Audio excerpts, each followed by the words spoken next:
Inilah Injil suci menurut Yohanes.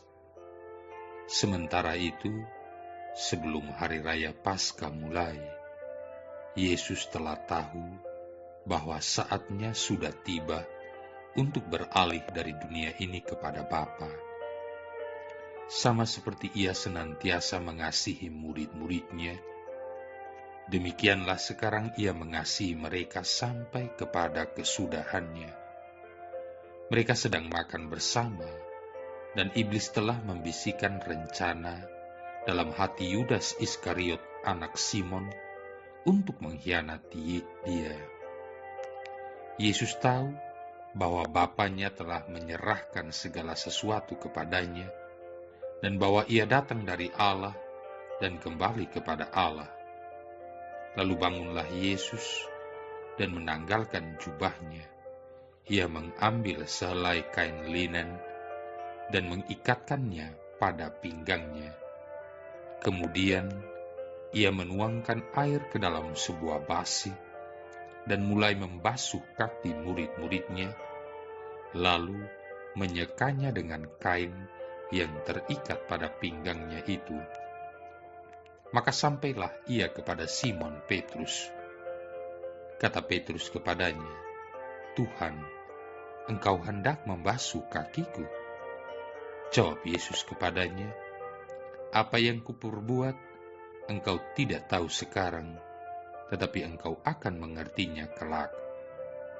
Kata Petrus kepadanya, "Engkau tidak akan membasuh kakiku selama-lamanya." Jawab Yesus, "Jikalau aku tidak membasuh engkau, engkau tidak mendapat bagian dalam aku." Kata Simon Petrus kepadanya, "Tuhan, jangan hanya kakiku saja, tetapi juga tangan dan kepalaku." Kata Yesus kepadanya, "Barang siapa telah mandi, ia tidak usah membasuh diri lagi, selain membasuh kakinya, karena ia sudah bersih seluruhnya. Juga kamu sudah bersih, hanya tidak semua." Sebab Ia tahu siapa yang akan menyerahkan Dia. Karena itu Ia berkata, "Tidak semua kamu bersih." Sesudah Ia membasuh kaki mereka, Ia mengenakan pakaiannya dan kembali ke tempatnya. Lalu Ia berkata kepada mereka, "Mengertikah kamu apa yang telah kuperbuat kepadamu? Kamu menyebut aku guru dan Tuhan, dan katamu itu tepat, sebab memang akulah guru dan Tuhan. Jadi, jikalau aku membasuh kakimu, aku yang adalah Tuhan dan gurumu, maka kamu pun wajib saling membasuh kakimu. Sebab aku telah memberikan suatu teladan kepada kamu, supaya kamu juga berbuat sama seperti yang telah kuperbuat kepadamu." Demikianlah sabda Tuhan.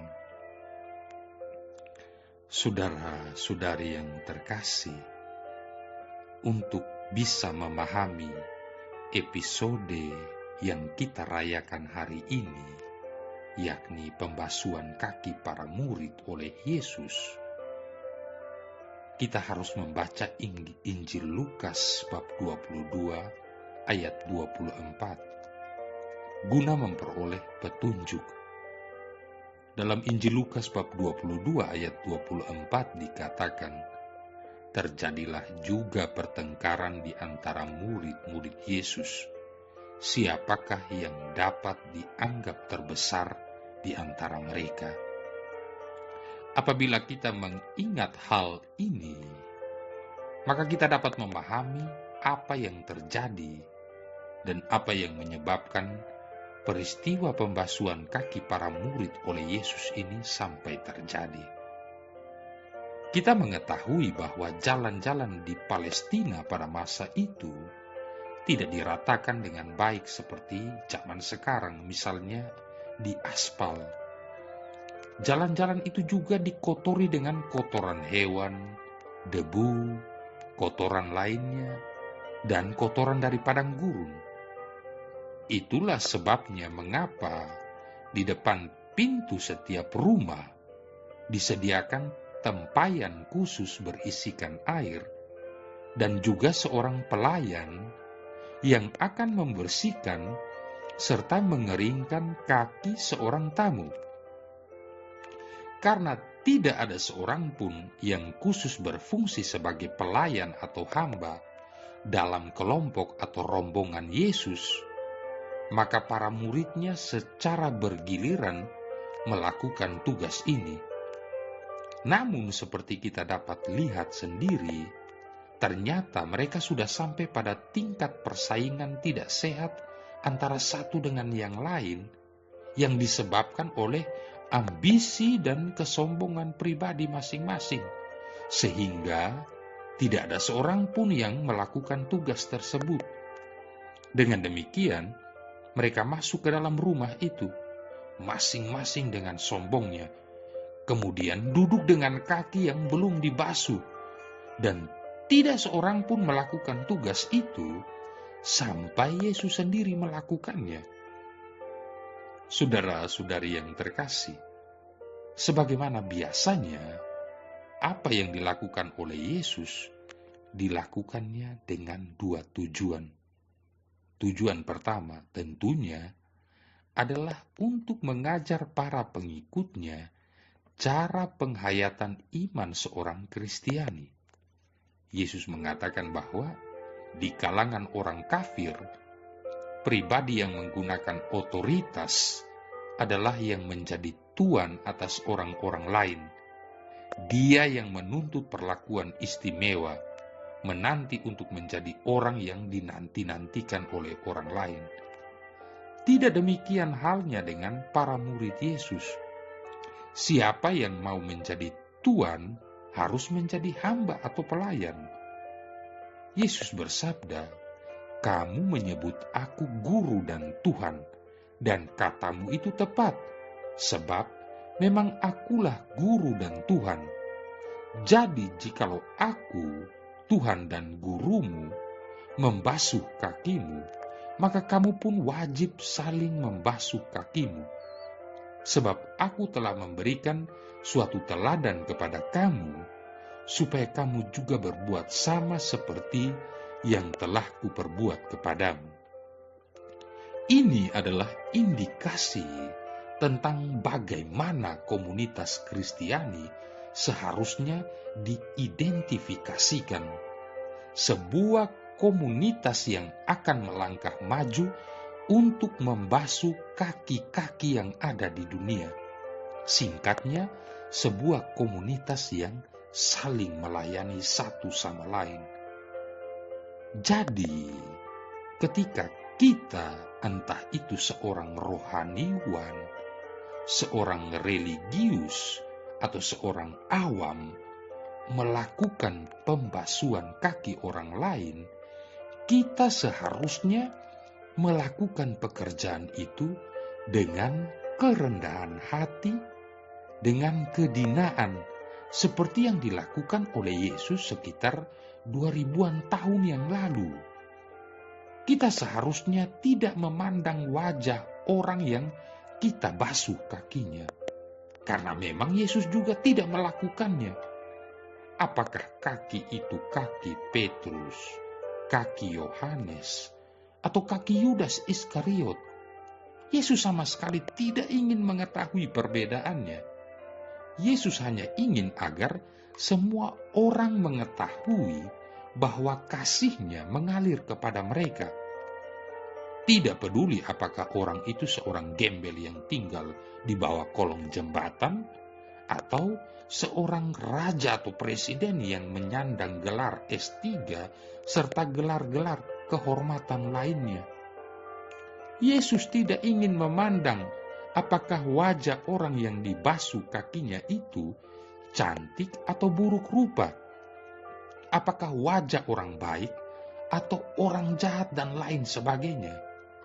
Yesus tidak ingin mengetahui apakah wajah seseorang itu hitam, putih, kuning langsat, apakah wajah seorang itu adalah wajah seorang laki-laki atau perempuan, wajah seorang budak atau orang bebas merdeka, wajah seorang tuan majikan atau wajah seorang hamba pelayan, wajah seorang pribumi atau wajah seorang non-pribumi.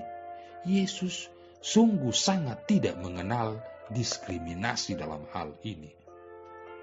Komunitas Kristiani harus melakukan seperti yang dilakukan oleh Kristus sendiri, yang seakan berkata, "Inilah tubuhku yang diserahkan bagi kamu." Cawan ini adalah perjanjian baru oleh darahku yang ditumpahkan bagi kamu, dan aku akan membasuh kaki-kaki umat manusia guna membersihkannya dari dosa-dosa. Aku tidak mau memandang wajah masing-masing orang untuk memilih-milih. Itulah pelajaran pertama yang diberikan oleh Yesus kepada para muridnya berkaitan dengan peristiwa pembasuhan kaki. Para muridnya belajar dengan disertai rasa malu. Ini adalah ringkasan Injil. Bagi para murid, inilah produk akhir dari hidup selama 3 tahun sebagai murid-murid Yesus. Melayani umat manusia, dan apabila seorang murid mempunyai aspirasi untuk menjadi yang paling besar, maka dia harus berlutut dan membasuh kaki-kaki manusia, siapapun diri mereka.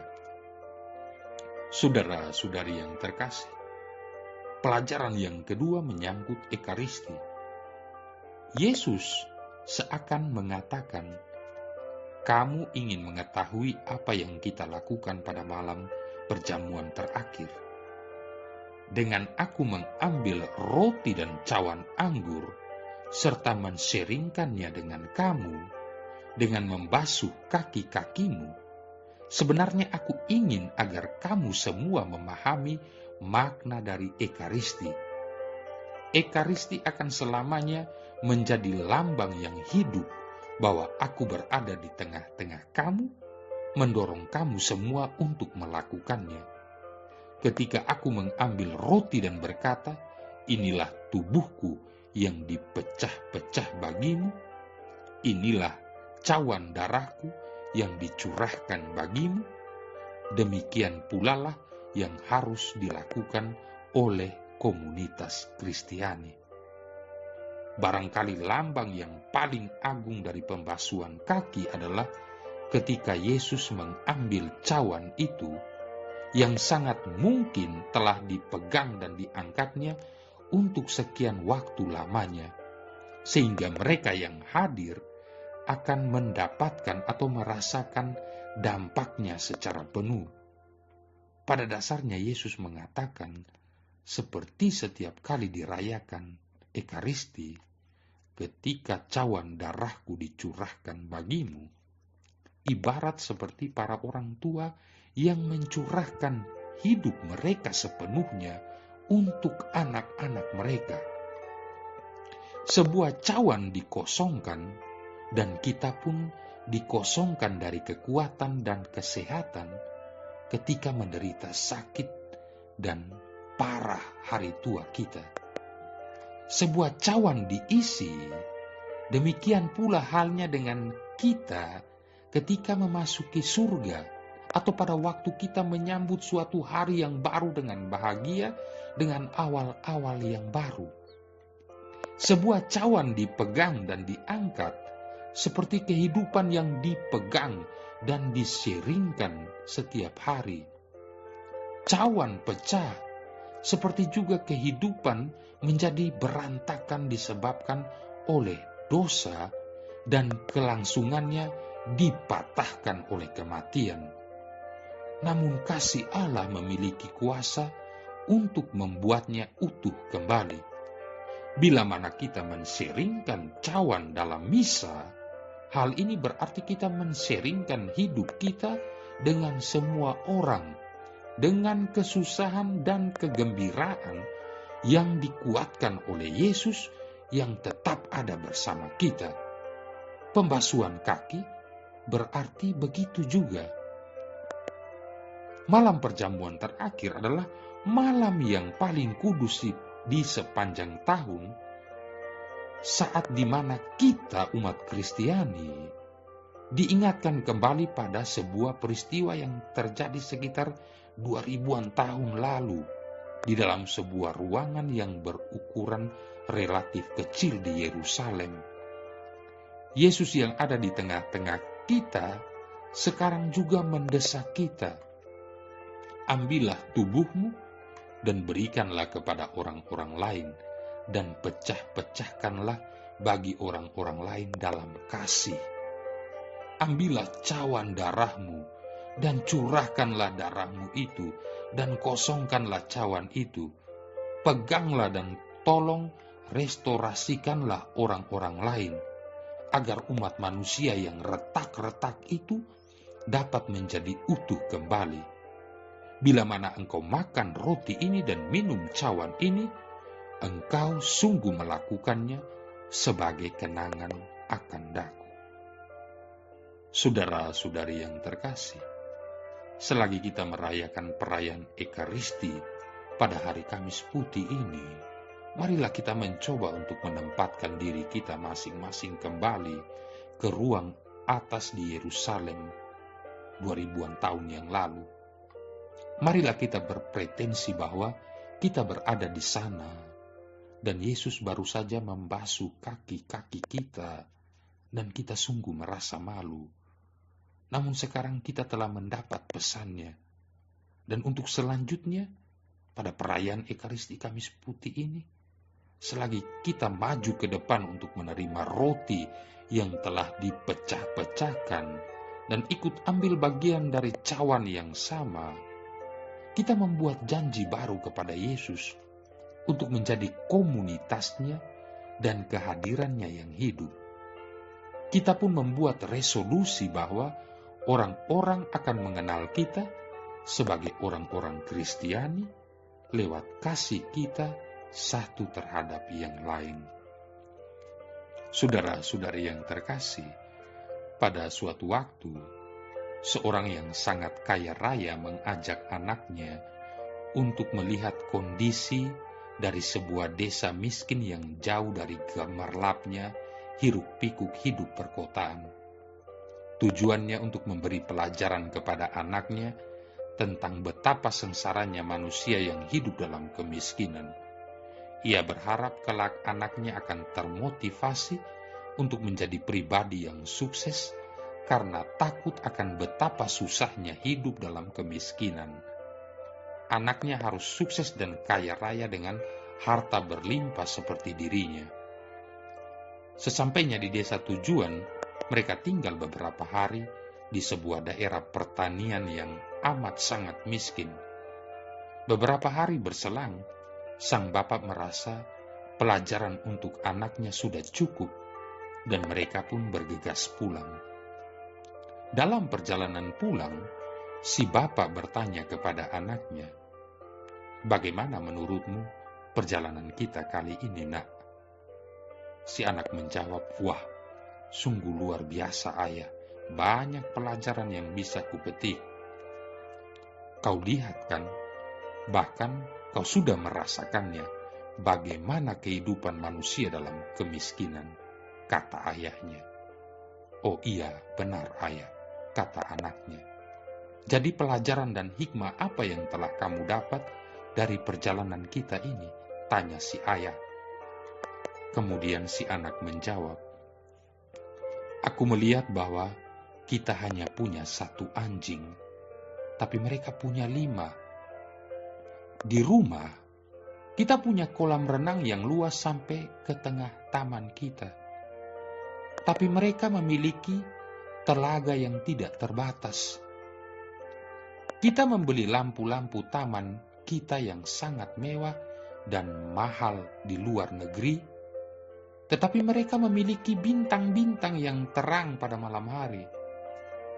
Kita punya patio yang luas sampai ke halaman depan, tapi mereka memiliki cakrawala yang utuh.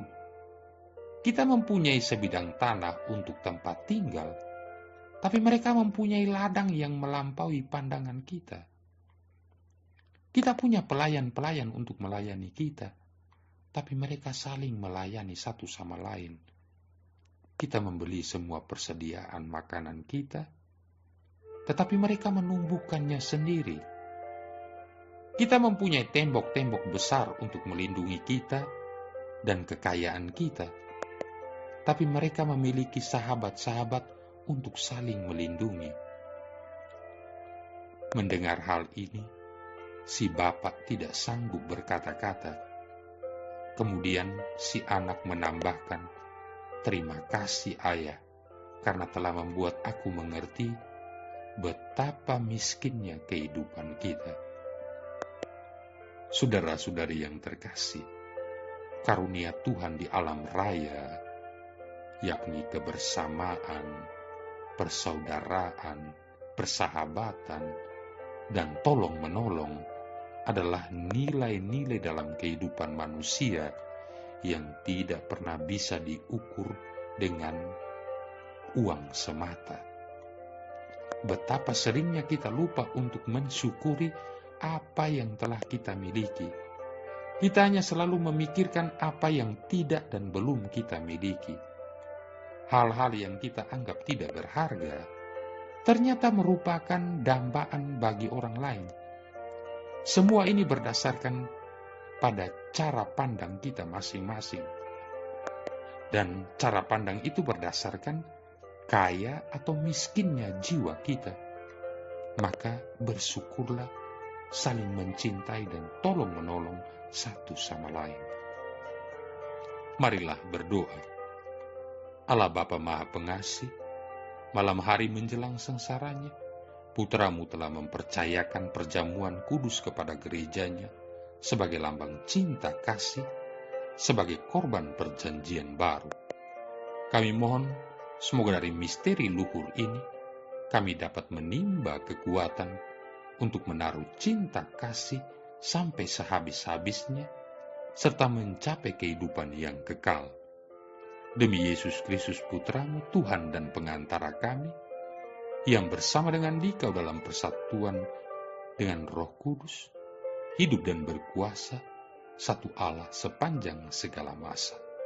Tuhan memberkati kita sekali, Bapa, Putra, dan Roh Kudus.